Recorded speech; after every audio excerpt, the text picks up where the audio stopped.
Santai, kasih detikan. Oke, Yuk. selamat pagi. Assalamualaikum warahmatullahi wabarakatuh. Waalaikumsalam Waalaikumsalam warahmatullahi wabarakatuh. Salam sejahtera buat kita semua. Pagi ini kelompok kami akan membahas satu topik yang nanti akan dijelaskan oleh Mas Anggit. Mungkin ya, pertama-tama kita akan perkenalan dulu, mungkin dari saya dulu. Nama saya Kevin Chandro Novrian Pasaribu, NIM 51907111092. Lanjut Mas Anggit, boleh? Perkenalkan, nama saya Anggit Aji Pamungkas dengan NIM 51907111098. Selanjutnya, Perkenalkan, nama saya Safi Meisela dengan NPM 51907111069. Perkenalkan, nama saya Tia Francisca dengan NIM 51907111063. Lanjut. Lalu selanjutnya ada saya Dandi Wicaksono dengan NIM 51907111081. Oke. Mungkin sekian perkenalan singkat dari kelompok kami. Selanjutnya untuk pembahasan topik atau maupun topik utama akan dimulai oleh Mas Anggit mungkin. Silakan Mas Anggit. sebenarnya Mbak Selvi macet ya Mbak Selvi itu? Oke, dah. Oh, udah enggak. Atau di punyaku? Oh ya udah, tak ini aja lah. Sebentar, masih loading. Oh udah di Selvi. Oke siap. Oke terima kasih Mbak Selvi. Topik pada hari ini kita mengangkat sebuah topik yang mana topik ini itu sempat viral ya, ataupun sempat masuk di berita itu di beberapa akhir tahun yang lalu, di tahun berapa ya, di tahun 2019-an, yaitu mengenai tentang isu tentang ini, kebangkrutan PT Garuda Indonesia, yang mana hal atau dampak yang dirasakan itu sangat-sangat ini ya, sangat lumayan mengejutkan rakyat, terutama SDM-nya yang di PT Garuda ataupun yang kerja di PT Garuda Indonesia ini. Oke, mungkin dari teman-teman ada ini enggak ada yang mau ngeluarin argumen nih ataupun pernyataan?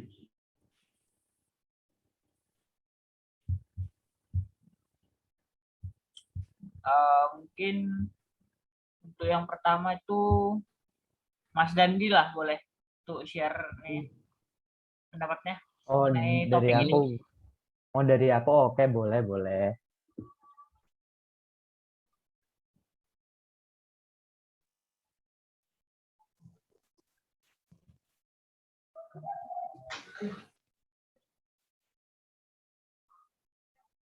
Mbak Selvi boleh di dulu. Ya, kalau dari aku gini nih, aku nemuin artikel dari situs merdeka.com dari Bapak.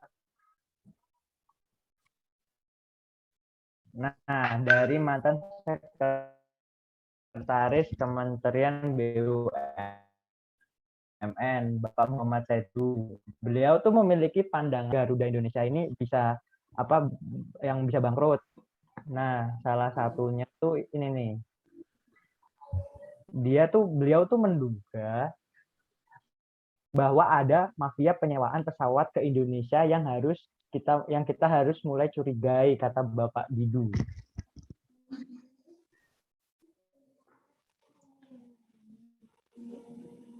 Bisa dibaca teman-teman? Bisa. Nah, iya, kurang lebih begini.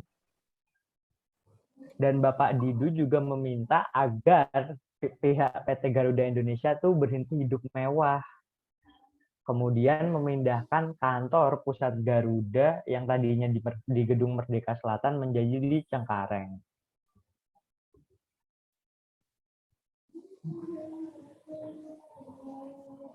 Nah, ada pernyataan tadi katanya hidup mewah ya. Iya, kurang lebih selain hidup mewah, Bapak mantan sekretaris BUMN tadi, Bapak Muhammad Didu, juga mencurigai ada penyewaan yang dilakukan oleh mafia itu terhadap maskapai penerbangan Garuda Indonesia. Nah, menurut Mas Dandi sendiri, kemewahan itu apa aja menurut Mas Dandi? Kalau menurut saya pribadi, kalau dengar kata PT Garuda Indonesia itu udah jelas mewah ya, karena secara tidak langsung PT Garuda Indonesia ini kan dibawahi oleh Kementerian BUMN. Nah, ya sudah pasti dari fasilitas, akomodasi, dan juga jenis-jenis pesawatnya itu daripada maskapai-maskapai yang lain tentunya lebih bagus ya. Kurang lebih itu sih menurutku mewah tuh. Ya, kalau kalau kalau kita lihat sendiri ya, secara umum ya, Garuda Indonesia itu tarifnya itu paling atas. Misalnya, iya, mesti bilanglah itu. ada beberapa maskapai lain, ada Citylink, Lion Air, Batik Air, Sriwijaya Air, dan lain-lain. Kalau kita lihat itu di aplikasi-aplikasi online untuk booking tiket pesawat, Iya. memang Garuda Indonesia itu sepertinya apa ya, di atas gitu. Yang paling mahal dari yang lain, dari beberapa maskapai lain. Tadi mungkin karena ada banyak fasilitasnya atau jenis-jenis pesawatnya ya, atau pelayanan servis yang mungkin lebih dari yang maskapai yang lain mungkin ya. Kalau untuk ya, boleh lanjut Mas. Ya, mana tahu apabila contohlah kalau harganya mungkin dikurangi dan beberapa fasilitas yang tadi kita anggap mewah itu nggak dipakai, mungkin menurutku nggak bakal sampai bangkrut lah PT Garuda ini. Kita meminimalisir lah. Oke, untuk yang selanjutnya mungkin untuk Mbak Selvi ada pernyataan atau apa yang ingin disampaikan untuk topik ini? Di sini saya mau menyampaikan saja sih, mungkin kebangkrutan PT Garuda Indonesia ini juga didasari karena hutang-hutang ya. Dilansir dari Kabar Singer, nilai restrukturasi hutang yang ditargetkan pemegang saham pun mencapai nilai 1,5 miliar US dollar, dan itu bukan jumlah yang sedikit untuk hutang maskapai yang notabene itu dari BUMN ya, dan itu milik negara seperti itu. Dan juga benar kata Mas Dani tadi, terdapat mafia dari Garuda Indonesia juga, dan mungkin karena fasilitas yang diberikan juga ya, mereka tertarik ke Garuda Indonesia. Dan kita bisa lihat sendiri berdasarkan pengalaman saya sendiri juga, menggunakan maskapai Garuda Indonesia itu sebanding dengan harganya seperti itu, dan itu pun menjadi kebanggaan Indonesia juga, walaupun maskapai ini sekarang terlilit hutang dan terancam kebangkrutan. Seperti itu sih kalau dari saya. Berarti hitungannya walaupun di bawah langsung oleh BUMN, tadi dibilang hutangnya kurang lebih hampir berapa Mbak Selvi? 1,5 US dollar. 1,5 US dollar. Wow, itu jumlah yang lumayan ya. Itu 21,4 triliun untuk satu maskapai. Untuk satu maskapainya. Iya. Wow, itu lumayan tinggi sekali. Iya. Maksud saya bukan kan yang satu perusahaan dengan Garuda pun ada, baik Citylink seperti itu, dan mungkin itu yang akan berdampak juga ya nanti. Iya, betul. Secara nggak langsung mereka bisa kena itu. Iya. Dan juga ini juga sih sumber daya manusia di dalam perusahaan itu juga mungkin akan terancam ya kalau terjadi kebangkrutan. Akan banyak yang di PHK. ya banyak lah sektor-sektor yang akan terdampak gitu. Iya. Ya, mau nambah ini terkait apa? Terkait latar belakangnya kok kenapa bisa bangkrut. Nah, itu kan sebelumnya kan dari PT Garuda itu kan ini ya sedang kerjasama dengan PT Mahata Aeroteknologi. Nah, itu terkait penyediaan layanan WiFi on board yang dapat dinikmati secara gratis. Nah, itu dalam ini tak ambil dari artikel ekonomi.zone.com, berita di situ. Di sini disebutkan kerjasama yang ditekan pada 31 Oktober ini mencatat pendapatan yang masih berbentuk piutang. Jadi kerjasamanya itu belum langsung ada bukti realnya gitu loh, masih utang. Hasilnya ya. Nah, terus ada lagi itu dari penjelasan dari Garudanya sendiri, PT Garudanya sendiri itu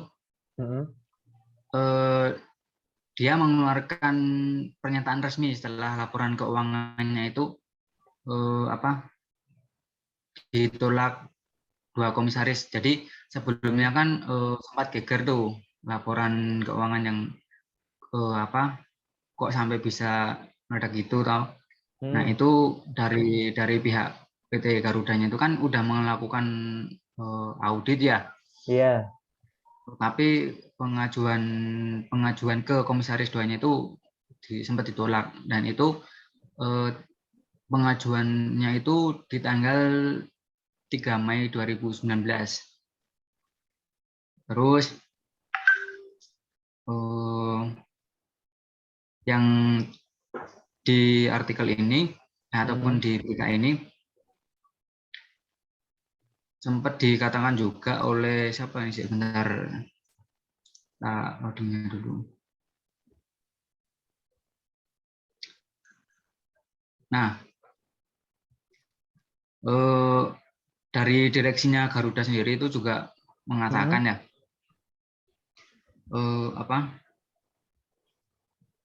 saat sama Menteri Keuangan Sri Mulyani itu mengaku belum bisa menetapkan sanksi kepada kantor akuntan publik atau KAP Tanubrata Suntanto. KAP itu yang mengenai tadi, yang auditor yang dilakukan oleh dari PT Garudanya itu sendiri. Gitu. Ya, terlepas mungkin dari tambah gitu.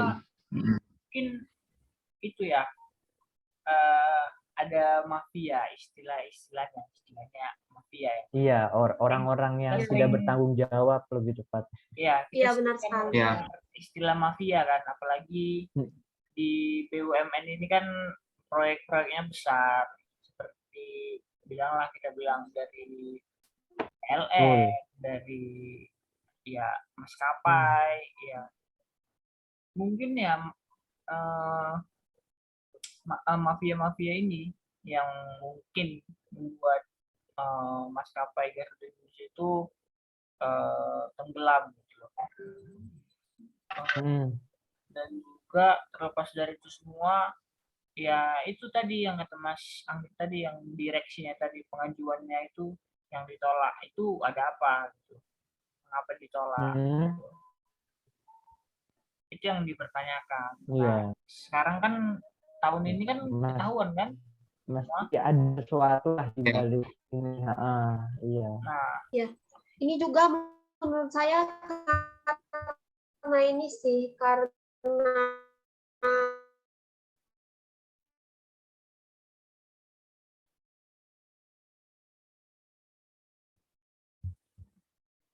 mereka-mereka yang selama ini iya, siapa yang bersikap jahat gitu, siapa yang istilahnya tuh memanfaatkan jabatan tuh semuanya kelihatan semua kalau sekarang. Oke, Oke. Ya benar. Ini Mbak Tia masih udah. Joy. Nah, ini hadir nih, Mbak Tia. Oke, oke. Mungkin untuk Mbak Tia boleh memberikan pendapatnya tentang topik ini. Kita tunggulah, ada masalah jaringan sebenarnya.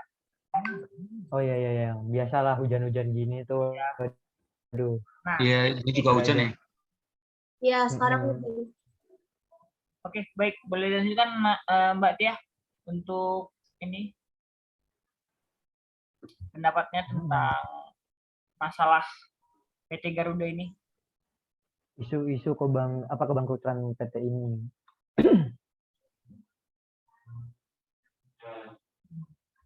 Saya bacakan artikel yang sudah saya baca ya, berdasarkan artikel. Seperti Iya. yang diketahui Hmm. melalui kabar-kabar yang telah ada, maskapai plat merah itu terlilit utang puluhan triliun di tengah pandemi COVID-19. Kebangkrutan Garuda bisa menjadi kenyataan jika skema restrukturisasi utang yang menjadi opsi Kementerian Badan Usaha Milik Negara atau BUMN tidak disepakati oleh kreditur.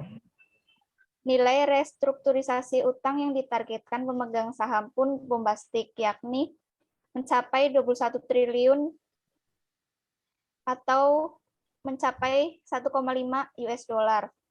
Saat ini utang emiten tercatat 4,5 dolar atau mendekati 70 triliun. Emitennya 70. Seperti, boleh saya share screen? Boleh.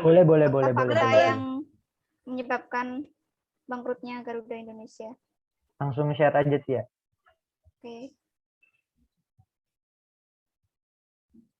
Bisa-bisa ini ya, PT Garuda lama-lama diganti opsi itu. Bisa lah kalau kalau menurut saya sih, kalau PT Garuda Jadi. sampai bangkrut, penerbangan Indonesia jadinya akan turun nggak sih? Soalnya kan yang paling dibanggakan ya Garuda Indonesia ya. Ya kan mungkin nanti dari Kevin gimana? ada alasan sendiri sih dari pemerintah untuk misalnya mengganti atau gimana, kita nggak tahu. Mungkin saya diganti nama juga sih, harusnya diganti nama. Kalau Iya. Tapi kalau menurutku umpamanya emang benar jadi bangkrut ya kalau seakan-akan Indonesia tuh kehilangan maskot penerbangan ya. Iya sih, karena kan memang orang lama ya.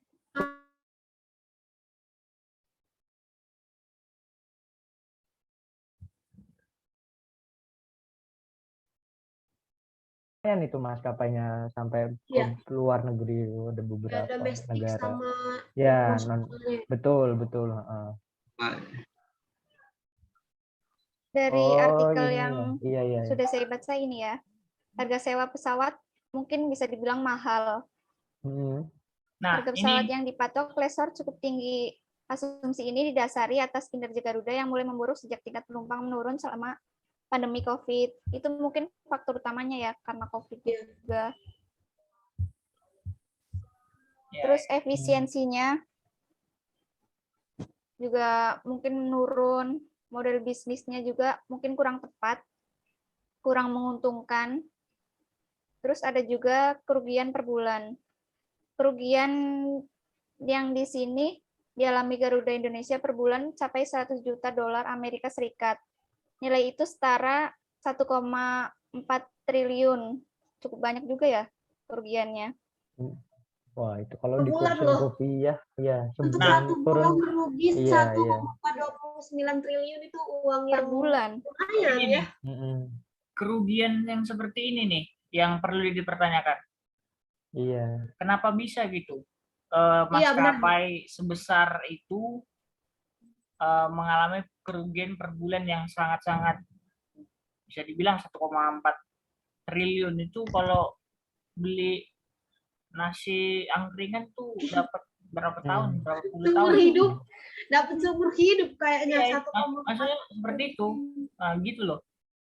Tapi menurutku sebenarnya kerugian atau utang yang ini tuh sebenarnya bisa diminimalisir ya, salah satunya ya tadi dalam penyewaan pesawatnya kan. Mana tahu kita ganti dulu lah kualitasnya, jangan yang bagus ya, walaupun tidak sesuai dengan ciri khas Garuda yang biasanya terkenal akan pesawatnya yang enak, fasilitasnya oke, tapi kan untuk apa ya, biar nggak bangkrut loh untuk sementara selama masa pandemi ini kan, dan juga kan penumpangnya selama pandemi ini kan orang sangat-sangat berkurang ya, orang di rumah aja Ya, kan nggak boleh pergi-pergi.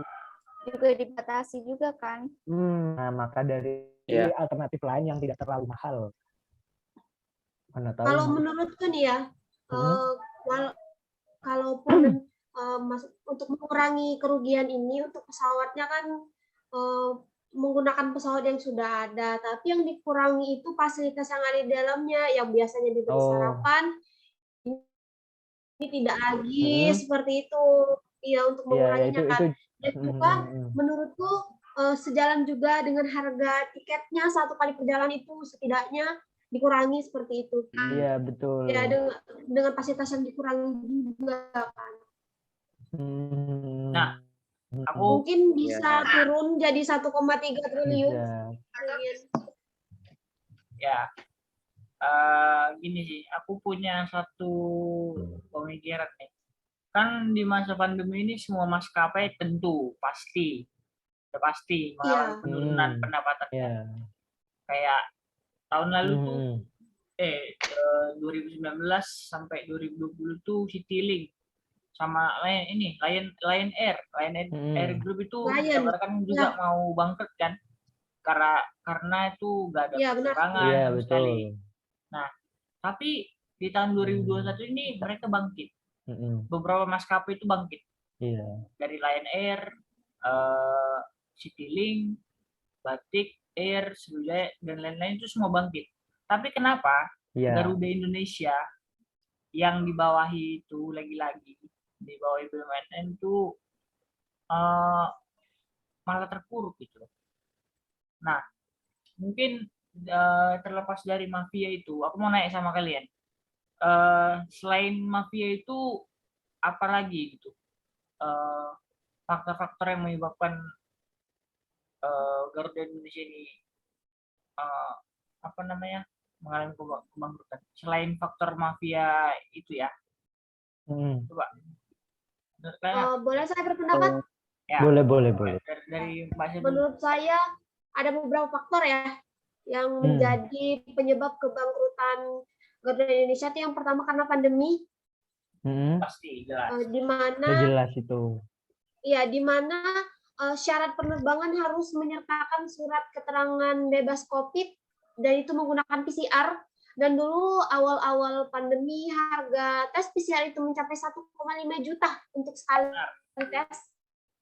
Dan itu sangat memberatkan penumpang seperti itu. Dan yang kedua, mungkin karena harga tiket dari maskapai Garuda Indonesia ini sangatlah mahal ya. Jadi penumpang-penumpang lebih memilih maskapai dengan harga yang terjangkau dan juga lebih cepat sampai lah. Kalau Garuda Indonesia tuh harus transit ya, pengalaman saya harus transit. Dan ada beberapa maskapai yang tidak transit sama sekali atau direct dari satu tempat ke tempat lain. Itu saja sih kalau dari saya. Kalau dari Mas Cendi apa? Ini ya, faktor. Kalau faktornya selain mafia menurutku ya kurang lebih sama yang diomongin Selvi ya. Paling aku cuma nambahin kayak kurangnya jam terbang maskapainya karena faktor-faktor yang tadi Selvi bilang. Karena otomatis kalau maskapainya aja kurang jam terbang, otomatis tidak ada pemasukan untuk Garudanya sehingga menyebabkan defisit. Itu sih kurang lebihnya. Kalau menurut saya mungkin dari faktor internalnya telah terpola dalam mindset mayoritas karyawan BUMN itu sendiri dari level top manajemen bahwa pemerintah sebagai pemegang saham terbesar perusahaan akan menyelamatkan perusahaan dengan kebijakan dan hal ini sedikit banyak mempengaruhi budaya dan iklim kerja. Kayak mungkin pola pikir tersebut menghasilkan SDM yang cenderung berada di comfort zone dalam waktu yang lama. Mungkin itu karena itu. Mungkin saat ini udah saatnya Garuda Indonesia memikirkan sistem atau model manajemen yang lebih strategis dan lebih ideal dengan pemimpin yang mampu memotivasi semua karyawan untuk berkompetisi dan berpikir lebih inovatif. Berarti Mungkin kurang itu. lebih yang harus ditilik faktor internalnya ya dari pegawainya Menarik sih itu, dan manajemennya. mengubah pola mindset. Betul. Ya. Pola mindset itu penting sih sebenarnya. Karena Aku mau nambah. Oh iya boleh. Lanjutin gitu, lanjut. coba Mas Anggit dulu. Oke, ini kan topiknya kan ini ya mengenai apa namanya? Oh, ini suaraku masuk toh? Masuk. Ya, ganti device ya. Iya nggak apa-apa. Ini topiknya kan mengenai kerugian PT Garuda kan ya. Otomatis kan kalau kita bicara tentang kerugian sebab akibat itu kan otomatis ini ya ngajunya tuh ke ranah keuangan. Nah, tak dapat ya, maksudnya garis besar yang tak simpulin dari beberapa teman-teman yang udah ngeluarin statementnya ataupun argumennya, itu tuh kebanyakan tuh tentang faktor keuangan. Nah, faktor keuangan itu sendiri kan disebabkan dari PT Garudanya itu kan banyak piutang itu loh. Jadi sistemnya gini, PT Garuda itu kerjasama, tapi ya betul tadi di masa-masa pandemi ini kan memang benar susah penerbangan, apalagi kan harus syarat segala macam lah tes itu PCR tuh. Nah,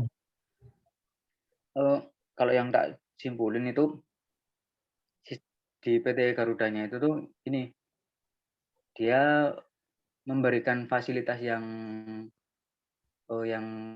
cukup mewah, maksudnya mau di-upgrade lagi fasilitasnya kan biar bisa narik pengunjung itu loh. Tapi di sisi lain di fasilitas yang mau di-upgrading itu di PT Garuda itu sendiri belum apa ya istilahnya meminimalisir keuangannya itu loh. Dampak yang dibutuhkan tuh berapa, anggarannya seberapa gitu. Nah, kelalaian di PT Garuda itu kalau yang tak simpulin ya dari pernyataan teman-teman tadi itu. Ya boleh sih kita mau ngupgrading sebuah fasilitas publik, tapi ya itu harus dipertimbangkan lagi. Yang pertama itu dari segi keuangan, kemudian sasarannya siapa, sasaran fasilitas yang bisa dinikmati itu mau siapa, terus pengelolaan SDM. Nah, pengelolaan SDM ini juga sangat penting sih kalau menurut saya itu. Itu tadi kayaknya muncul tinggal 10 menit ya. Iya sih. Oh iya. Oh, mungkin itu. Mungkin langsung ke saran-saran mungkin. Ya mungkin ya untuk saran sih ya untuk Garuda Indonesia ini, saya sih pribadi nggak pengen gitu untuk bangkrut itu, karena memang udah lama dan juga jadi kebanggaan. Jadi saran saya simpel saja, nggak usah lah aneh-aneh itu, karena sih orang-orang di dalam sih menurut saya yang agak-agak faktor internalnya. Ya mungkin itu sih, dan juga menyelamatkan nama bangsa Indonesia dengan Garuda Indonesia. Yang lain boleh saya menambahkan? Boleh. Garuda Indonesia dapat memperbaiki kinerja semua proses kegiatan perusahaan yang di dalamnya terdapat insan dengan integritas tinggi, produktif dan komersial untuk menghasilkan kinerja yang sempurna, yang sejalan dengan perkembangan teknologi dan industri. Terus bisa membangun sense of crisis, karena siapapun pemimpinnya nanti, sehebat apapun langkah-langkah strategis untuk pemulihan yang disusun, tidak akan sukses dengan tidak adanya dukungan dari internal. Betul. Benar. Udah sih gitu aja. Oke, ada yang lain sebelum kita tutup diskusi kita ini? Kalau dari aku ini sih sama kayak teman-teman, lebih ke internal maskapainya saja yang sepertinya lagi ini ya, lagi terdampak pandemi banget ya. Pola pikirnya yang harus diubah seperti itu. Itu saja sih. Mas Anggit, Kalau aku, Anggit apa aku nih? ya Boleh. duluan. Siapa? Nggak apa-apa. Kalau aku pribadi ya paling jangan terlalu banyak-banyak menggunakan uang untuk kebutuhan yang yang masih bisa diganti dengan alternatif lain yang lebih murah lah. Karena agar utangnya tidak semakin banyak. Udah sih gitu aja. Ya. Kalau dari aku ini sih ya kayak poin yang udah aku sampaikan tadi. Pokoknya inilah internal dulu diperbaikin. Baru kalau mau jalin kerjasama ya bisa lancar gitu loh. Sama mau nambahin, tapi di luar topik ya Bu Desen ya, maaf ya. Ini tadi kan ada teman kita tuh yang nggak ke record, maksudnya nggak ikut di Zoom dari awal. Ya. Kendala sinyal sih, terkena sinyal jaringan masing-masing kan Betul. tiap ini. Oke, mungkin itu aja, Mas Kevin. Oke. Kayaknya waktunya. Oke, untuk Soalnya ini batasan di Zoom juga hanya berapa menit gitu 5 sih. menit lagi. Iya. Oke, terima kasih untuk teman-teman yang sudah hadir di sini, untuk Mbak Selvi, Mbak Tia, Mas Anggit, dan Mas Dandi. Terima kasih atas kehadirannya untuk diskusi kita pada pagi hari ini untuk membahas topik tentang maskapai Indonesia yang sedang lagi dilanda krisis dan juga ingin katanya bangkrut. Ya, mungkin kita doakan sama-sama untuk kelancarannya untuk maskapai Indonesia kedepannya agar lebih baik lagi. Oke. Amin. Mungkin itu saja untuk diskusi kelompok kami. Saya akhiri. Selamat pagi. Wassalamualaikum warahmatullahi wabarakatuh. Selamat pagi. Waalaikumsalam warahmatullahi wabarakatuh.